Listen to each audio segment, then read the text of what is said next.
Union budget 2026-27 தாக்கல் செய்யப்பட்டிருக்கிறது. Common மேனுக்கு இதில் இந்த பட்ஜெட் என்ன சொல்லுது? எந்த மாதிரியான பலன்களை இந்த காமன் மேன் பெறப்போகிறார்? தங்கம் விலை குறைந்து எதிர்பார்த்துமே வாய்ப்பு இருக்குதா?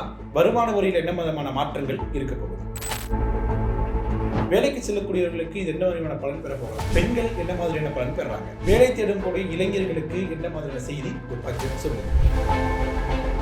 2026 தமிழகம் தேர்தலை சந்திக்க போகுது. அதனால பல்வேறு திட்டங்கள் மத்திய அரசு சார்பில் கொடுக்க போறாங்க அப்படின்னு முன்கூட்டி தெரிவிச்சிருந்தாங்க. என்ன மாதிரியான திட்டங்கள் தமிழகத்தில் கொடுத்திருக்கிறாங்க? வருமான வரியில மாற்றம் வரும் அப்படின்னு ரொம்ப சொல்லப்பட்டு இருந்துச்சு. என்ன மாதிரியான மாற்றங்கள் இருக்கு? விவசாயிகள், சிறு குறு தொழிலாளர்கள், இன்னும் பல செக்டார்ஸ்ல என்ன மாதிரியான நிதி ஒதுக்கீடு அப்படிங்கிறது இருக்கு. இது தொடர்பாக இந்த வீடியோ முழுவதும் பேச போறோம். பட்ஜெட்டை அலசி ஆராய போறோம். ஒரு காமன் மேன் வியூ இருக்கு. வாங்க வீடியோக்குள்ள போகலாம்.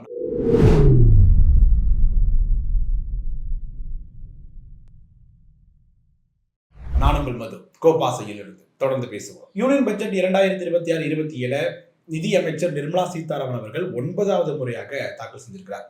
ஒரு பெண் நிதி அமைச்சர் வந்து இத்தனை முறை தாக்கல் செய்தது இதுதான் வரலாற்றிலே முதல் முறை. அடுத்து எப்போதுமே தமிழ்நாட்டு ஒரு ரெப்ரசென்ட் பண்ணுற விதமாக எப்போதுமே திருக்குறளை சொல்லி ஆரம்பிப்பாங்க, கம்பராமாயணம் ஏதாவது சொல்லி ஆரம்பிப்பாங்க. இந்த முறை அது எதுவுமே இல்லை.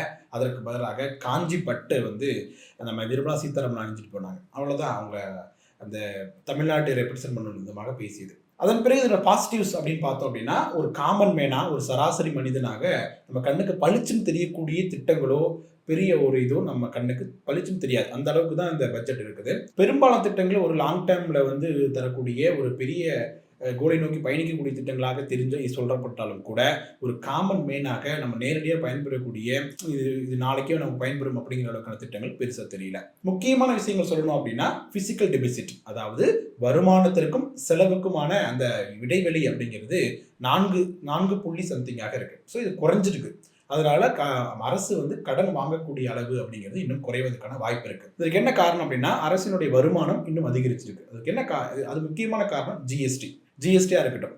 அதே நேரத்தில் கார்பரேஷன், அதாவது பெரிய பெரிய கார்பரேட் நிறுவனங்கள் கொடுக்கக்கூடிய வரியை விட தனி மனிதர்கள் வந்து இன்கம் டேக்ஸ் கொடுக்குறாங்க பார்த்தீங்களா, நேரடி வரி, அது வந்து பார்த்தீங்க அப்படின்னா அதிகரிச்சிருக்கு. இது ஒரு முக்கியமான காரணமாக சொல்லப்படுது. இதையும் தாண்டி ஏஐ தொழில்நுட்பம் சார்ந்த நிறைய திட்டங்களுக்கு நிதி வந்து ஒதுக்கப்பட்டிருக்கிறது. இந்தியா முழுவதும் தமிழகத்தில் செயல்படுத்தப்பட்டிருக்கக்கூடிய தோழி விடுதி இருக்குல்ல, அது போன்ற ஒரு திட்டத்தை இந்தியா முழுவதும் மாவட்டந்தோறும் செயல்படுத்துவோம் அப்படின்னு சொல்லியிருக்கிறாங்க. வரி விதிப்பு சட்டம் 2025 2026 ஏப்ரல் 1 முதல் அமலுக்கு வருது அப்படின்னு சொல்றாங்க. இதோட பெனிஃபிட் என்ன அப்படின்னா, இதுக்கு முன்னாடி இந்த பழைய சட்டம் அப்படிங்கிறது ரொம்ப ஒரு டிஃபிகல்ட்டாக இருக்கும், புரிஞ்சுக்கிறதுக்கு ரொம்ப கஷ்டமாக இருக்கும். ஆனால் இப்போ வரக்கூடிய சட்டம் அப்படிங்கிறது ரொம்ப எளிமையாக புரிந்து கொள்ள விதமாக இருக்கும். நம்ம வரியை குறைக்கல அப்படின்னாலும் கூட நம்ம வரியை ஈஸியாக, எந்த ஒரு கஷ்டமும் இல்லாமல் ஈஸியாக செலுத்துவதற்கான அந்த வழிமுறைகளை ஏற்படுத்தி கொடுத்துருக்குறாங்க அப்படின்னு சொல்லலாம். ஷார்ட்டாக சொல்லணும் அப்படின்னா, வரி வீதம் செலுத்துவது தொடர்பான பல்வேறு மாற்றங்களை செஞ்சு வச்சுருக்காங்க. அப்புறம் தொழில்நுட்ப ரீதியாகவும் பல்வேறு மாற்றங்களை செஞ்சிருக்காங்க. எதிர்காலத்தை நோக்கி இந்த இது போன்ற திட்டங்கள் வந்து தொழில்நுட்ப ரீதியாக மிகப்பெரிய பயனை தரும் அப்படின்னு எதிர்பார்க்கப்படுது.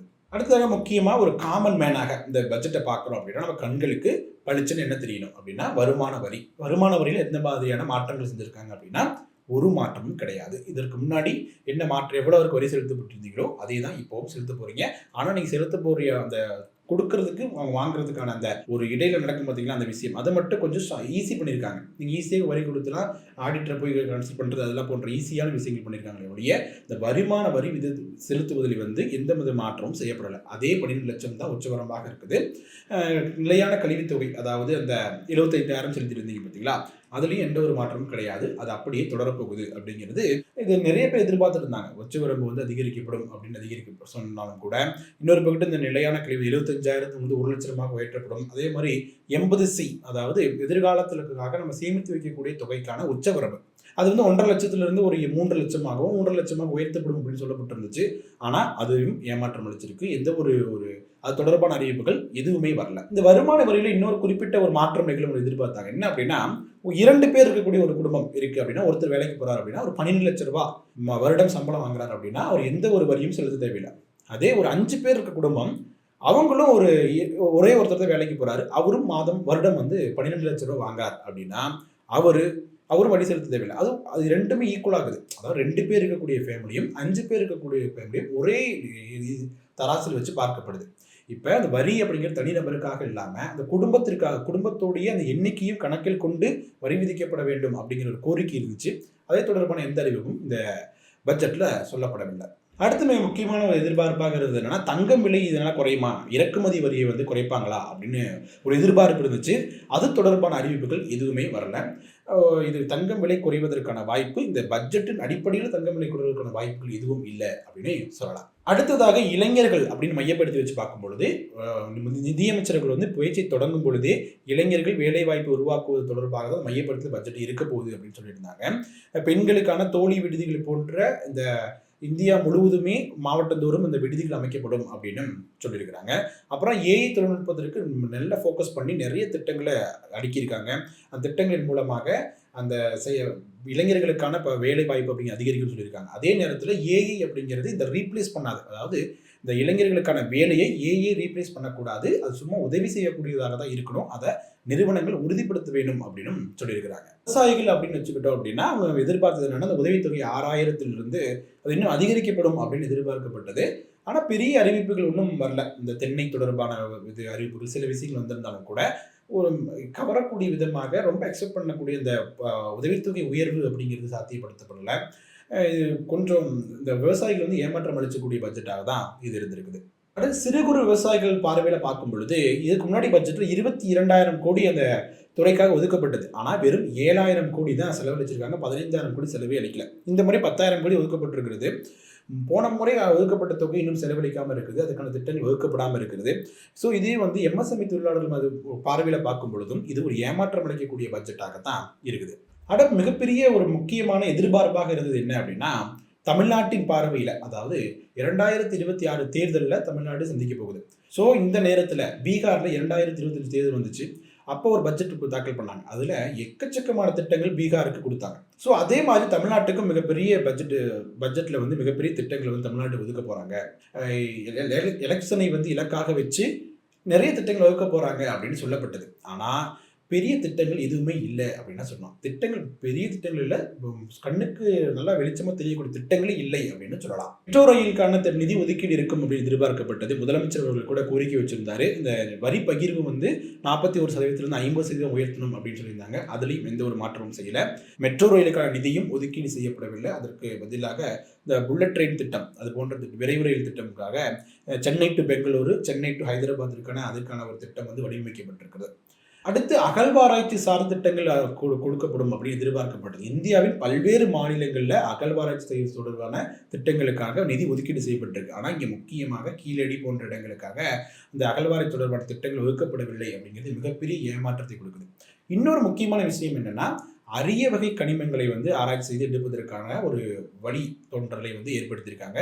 தமிழ்நாடு, அசாம் போன்ற மாநிலங்களை இணைப்பது போன்ற ஒரு வழி. அந்த அரிய வகை கனிமங்கள் அப்படிங்கிறது பார்த்தீங்க அப்படின்னா, இந்த இப்போ இருக்கக்கூடிய இந்த பேட்டரிகள், அந்த இது மின்சார வாகனங்களில் பயன்படுத்தக்கூடிய கனிமம், அதை எடுப்பதற்கான ஒரு இது பயன்படுத்தியிருக்காங்க.